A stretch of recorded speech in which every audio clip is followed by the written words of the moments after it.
ఈరోజు మనం Kangen water, alkaline water గురించి తెలుసుకుందాం. ఇది చాలా మందికి అంటే మంచిదా కాదా అని చాలా సందేహాలు ఉన్నాయి. ఇది యాక్చువల్గా ఎప్పుడో 1950s హారి హగావారా అని ఒక జపనీస్ మెడికల్ డాక్టర్ ఐడెంటిఫై చేసి రీసెర్చ్ చేశాడు. ఇది ఏంటంటే ఆల్కలైనిటీ ఉంటుంది అనమాట. అంటే pH ఈజ్ అబౌవ్ 7, 8 to 9.5 మధ్యలో pH ఉంటుంది. అంటే వాటర్ అయనైజర్ ద్వారా దీన్ని ఎలక్ట్రోలైసిస్ చేసి ఎసిడిక్ వాటర్గా ఆల్కలైన్ వాటర్గా విడగొడతారు. ఈ ఆల్కలైన్ వాటర్నే కంగన్ వాటర్ అంటారు. ఈ ఆల్కలైన్ వాటర్లో ఏముంటాయి అంటే ఎసెన్షియల్ మినరల్స్ ఉంటాయి, లైక్ కాల్షియం, పొటాషియం, మెగ్నీషియం. ఇవన్నీ కూడా బాడీకి ఎంతో యూస్ఫుల్. ఇవన్నీ యూస్ఫుల్ అవుతాయి. ఇవే కాక రీసెర్చ్లో తేలింది ఏంటంటే ఒక 3 విషయాలు ఐడెంటిఫై చేశారు హెల్త్ పరంగా. ఒకటి డిటాక్సిఫికేషన్, అంటే పనికిరాని అన్నీ కూడా పాయిజనస్ మెటీరియల్స్ అన్ని బాడీలో నుంచి రిమూవ్ చేస్తాయి.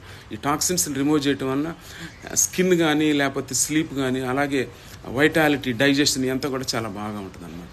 నెక్స్ట్ వెయిట్ లాస్కి కూడా ఉపయోగపడుతుంది. వెయిట్ లాస్కి ఎలా ఉపయోగపడుతుంది అంటే ఇది ఎసిడిటీ లెవెల్స్ని, బాడీని ఎసిడిటీ లెవెల్స్ని తగ్గిస్తుంది కాబట్టి మెటబాలిజం పెరుగుతుంది. కాబట్టి ఎక్కువ క్యాలరీస్ బర్న్ అయిపోయి వెయిట్ లాస్ కూడా ఉండే అవకాశం ఉంటుంది. అలాగే ఇమ్యూనిటీ బూస్టింగ్ ఉంటుంది అనమాట.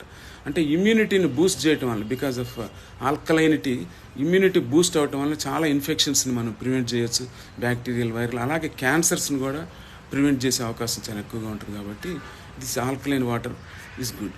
అంటే రీసెర్చ్ ఇంకా చాలా జరగాల్సింది, బట్ సాధ్యమైనంత వరకు జరిగిన రీసెర్చ్లో మాత్రం ఆల్కలైన్ వాటర్ ఇస్ గుడ్.